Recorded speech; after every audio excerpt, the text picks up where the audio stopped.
সমাধান নিয়ে আলাপ করছি, কিন্তু আমাদের একটা বিশাল জাতীয় সমস্যা আছে পার্বত্য চট্টগ্রাম নিয়ে। বাংলাদেশ রক্তাক্ত যুদ্ধ করছে এই জনপদে, যুদ্ধ থামছে কিন্তু ছাইচাপা তুষের মতো এক আগুন ধিকে ধিকে জ্বলতেছে। পাহাড় আর সমতলের জনগোষ্ঠীর মধ্যে সন্দেহ আর অবিশ্বাসের বাতাস লঘু হইয়া যায় না। আমি মাঝে মাঝে ভাবি, যারা রাষ্ট্র চালায় তারা কি আদৌ সমস্যাগুলো নিয়ে ভাবেন? কিভাবে এটা সমাধান করা যায় এটা নিয়ে ভাবেন? ভাবলে, আন্তরিকভাবে চেষ্টা করলে তো এই সমস্যা একেবারে দূর না হোক অনেকটা তো সহনীয় করে ফেলা যায়। রাষ্ট্র সবসময় অপদার্থরা চালায়, তাই কখনো আমরা ভাবতেই পারি না সমস্যাকে দূর করতে হলে কি কি কাজ করতে হবে, কিভাবে সৃজনশীলভাবে সমস্যার সমাধান করতে হবে। আজ আমি পার্বত্য চট্টগ্রাম ইস্যু নিয়ে আলাপ করব। আমার আলাপে সব সমস্যার সমাধান থাকবে না, তবে অন্তত একটা বড় সমস্যার সমাধানের বিষয়ে আলাপ করব। আশা করি বাংলাদেশের আপামর জনসাধারণ, সমতল এবং পাহাড়ের জনগণ আমার এই আলাপটাকে গ্রহণ করবেন। আসেন আল্লাহর নামে শুরু করি। থেকে সেনা শাসন তুলে নাও, এরপরে বাঙালিদের তুলে নাও। আমাদের পাহাড় লাগবে, চট্টগ্রাম আমাদের, আরো পাবেন না। পাহাড়, ঝর্ণা আর মেঘের রাজ্য হিসেবে পরিচিত পার্বত্য চট্টগ্রাম এখন উত্তপ্ত সীমান্তের ওপার থেকে আসা উস্কানিতে। ধর্ষণের বিচারের দাবিতে শুরু হওয়া আন্দোলন মুহূর্তেই রূপ নিয়েছে সহিংসতায়। অবরোধ, সংঘর্ষ, আগুন আর গুলির ঘটনায় কেঁপে উঠেছে গোটা খাগড়াছড়ি। শান্ত জনপদ এক অঘোষিত রণক্ষেত্রে পরিণত হয়েছে। একটি বিচ্ছিন্ন ঘটনাকে কেন্দ্র করে যেভাবে পরিস্থিতি ধাপে ধাপে জটিল করা হয়েছে তা আর সাধারণ কোনো বিক্ষোভের পর্যায়ে সীমাবদ্ধ নেই। এর আড়ালে সক্রিয়, গভীর ও সুদূরপ্রসারী ষড়যন্ত্র, যার শেকড় সীমান্তের ওপার পর্যন্ত বিস্তৃত। খাগড়াছড়ির এই অস্থিরতা কি তবে পাহাড়কে বিচ্ছিন্ন করে নতুন রাষ্ট্র গঠনের ভয়ঙ্কর নীল নকশার অংশ? সেনাবাহিনীর ভাষ্য বলছে, পরিস্থিতি কেবল অরাজকতা নয়, এক সুসংগঠিত ষড়যন্ত্র। পাহাড়বত্য চট্টগ্রামে যে ধ্বংসলীলা দেখাচ্ছে সেটি কার হুকুমে হচ্ছে, কার নেতৃত্বে হচ্ছে? চট্টগ্রাম দখল নিতে চায় কারা? সমস্ত কিছু বিস্তারিত রয়েছে আজকের এই ভিডিওতে। অনলাইন গুরু পিনাকিদা এমন কিছু চাঞ্চল্যকর তথ্য তুলে ধরেছেন যে ভিডিওটি দেখলে আপনি অবাক হয়ে যাবেন। খুবই চাঞ্চল্যকর তথ্য থাকবে আজকের এই ভিডিওতে।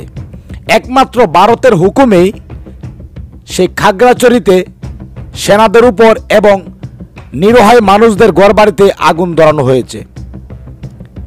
চট্টগ্রাম দখলে নিতে চায় কে? কুলাঙ্গার নরেন্দ্র মোদী। কেননা শেখ হাসিনা এখন ভারতে রয়েছেন। যদি বাংলাদেশে কোনো একটি দুর্ঘটনা ঘটিয়ে দিতে পারে তাহলেই শেখ হাসিনার বাংলাদেশে ঢোকার রাস্তাটা সহজ হয়ে যায়। তো দর্শক শ্রোতা, ইতিমধ্যে ভিডিও শুরুতেই যে বিশেষ অংশগুলো দেখিয়ে আজকের ভিডিও শুরু করেছি, সম্পূর্ণ ভিডিওটি প্রমাণ সহকারে থাকবে আজকের এই ভিডিওতে। সুপ্রিয় দর্শক শ্রোতা ও আমার কলিজার ভাই ও বোনেরা, কে কোন জেলা থেকে আজকে আমাদের এই ভিডিওটি দেখছেন অবশ্যই কমেন্টসের মাধ্যমে জানিয়ে দিন। দয়া করে আজকের এই ভিডিওটি আপনার সোশ্যাল মিডিয়াতে শেয়ার করে দিন। চ্যানেলে যদি নতুন হয়ে থাকেন, প্রতিনিয়ত সবার আগে আপডেট নিউজগুলো পেতে আমাদের এই চ্যানেলটি সাবস্ক্রাইব করে রাখুন ও একটি লাইক দিয়ে দেখতে থাকুন সম্পূর্ণ ভিডিওটি। দুইটা জায়গায়, একটা স্থানীয় আর একটা আন্তর্জাতিক। আন্তর্জাতিক বিষয়টা আমি প্রথমে আলোচনা করব, কারণ পার্বত্য চট্টগ্রাম নিয়ে আলাপ করার সময় সেই আন্তর্জাতিক প্রবলেমটা, সমস্যাটা, যেখানে ভারত একটা গুরুত্বপূর্ণ ফ্যাক্টর, সেটারে মাথায় রাখলে আমাদের বিষয়টা বুঝতে সুবিধা হবে এবং সমাধানের পথটা ভাবতেও সুবিধা হবে। আসেন এই দুইটা বিষয় কি কি।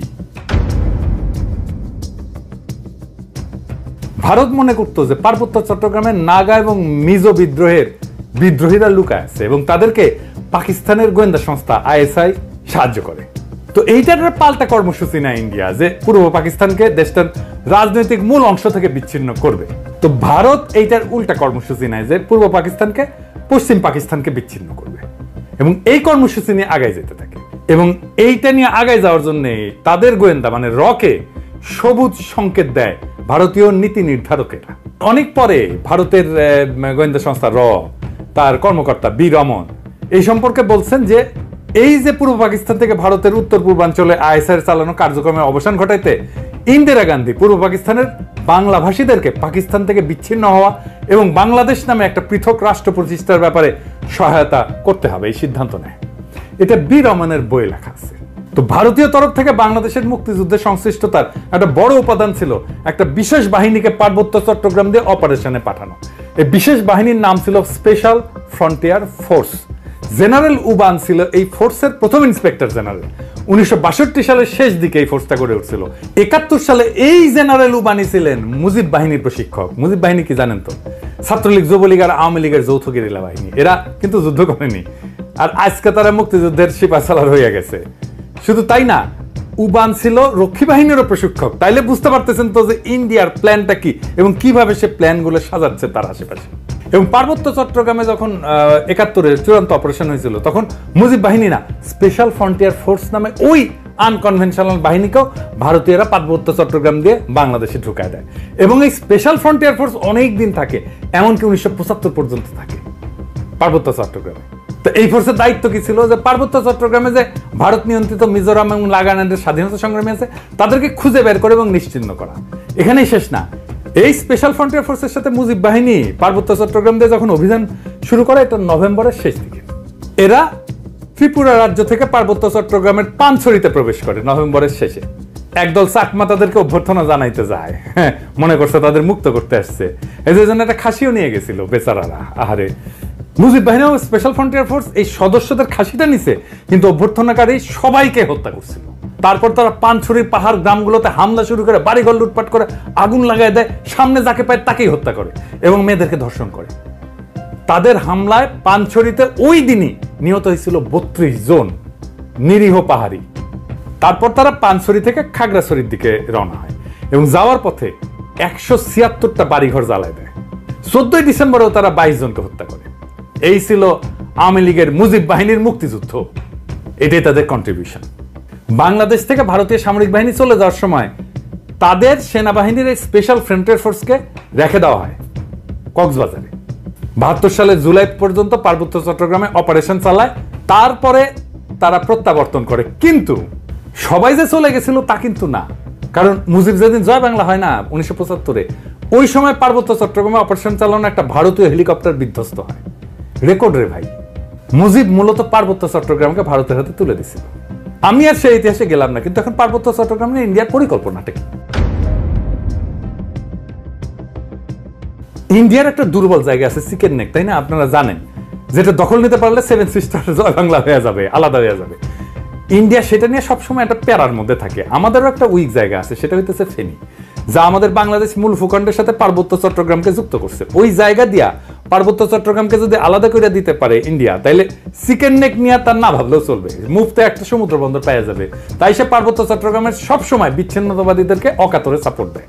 শান্তি বাহিনীকে সাপোর্ট দিচ্ছে, কুকিজিনদের সাপোর্ট দেয়। তারা জানে পার্বত্য চট্টগ্রাম যদি বিচ্ছিন্ন হয়ে আলাদা রাষ্ট্র হয়ও, তাইলে এই ল্যান্ড লক একটা অতি অল্প জনগোষ্ঠীর ভূখণ্ডের ইন্ডিয়ার উপরে সর্বাংশে নির্ভর করা ছাড়া আর উপায় নাই। আর ওই অংশটা ইন্ডিয়া খাইয়া ফেলতে কোনো সমস্যা হবে না তখন। তবে আমরা এই সমস্যার কথা কম বেশি সবাই জানি। যে দ্বিতীয় যে সমস্যা, যেটার কথা আমরা একেবারেই জানি না, আলাপ করি না, সেই সমস্যাটা কি?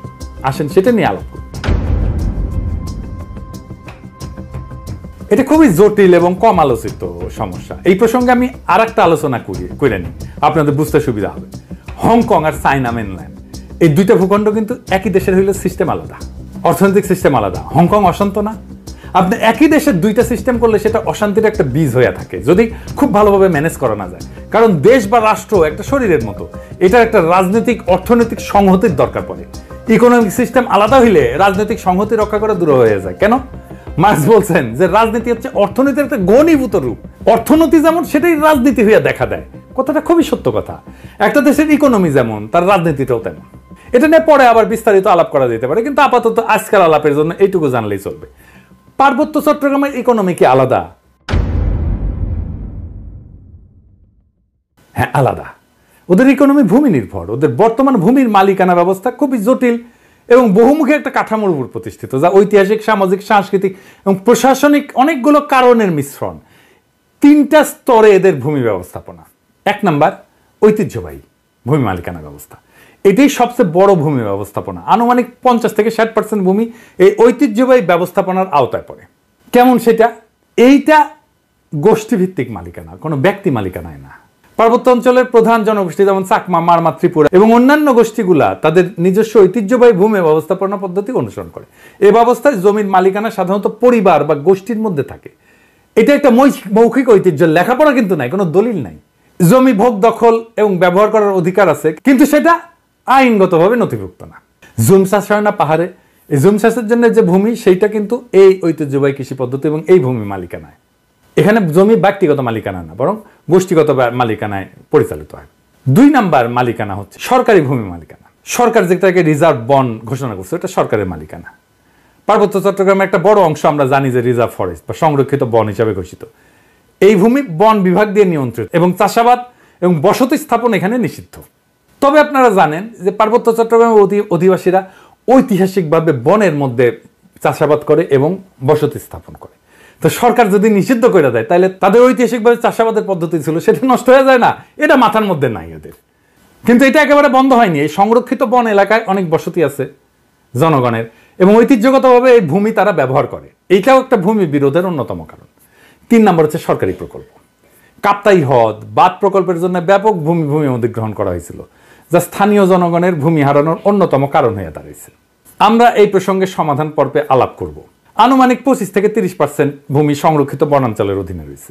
আর আইনগতভাবে নথিভুক্ত মালিকানা, যেটা আমরা সমতলে দেখি আর কি, জমি রেজিস্ট্রি দলিল, এটা দেখি না, এইটা পর্সা টর্সা এগুলো দেখি না, পাকা দলিল। কিছু কিছু এলাকায় ব্যক্তি বা গোষ্ঠী তাদের জমির দলিল নথিভুক্ত করে ফেলছে, তবে এটা খুবই সীমিত এবং এটা সবসময় সমস্যাযুক্ত, কারণ অনেক জমির মালিকানার বিষয়ে সরকারি রেকর্ড স্থানীয় ঐতিহ্যবাহী নিয়মের মধ্যে তো সংঘাত আছে, তাই না? এইটা ধরেন 10%-এর মতো।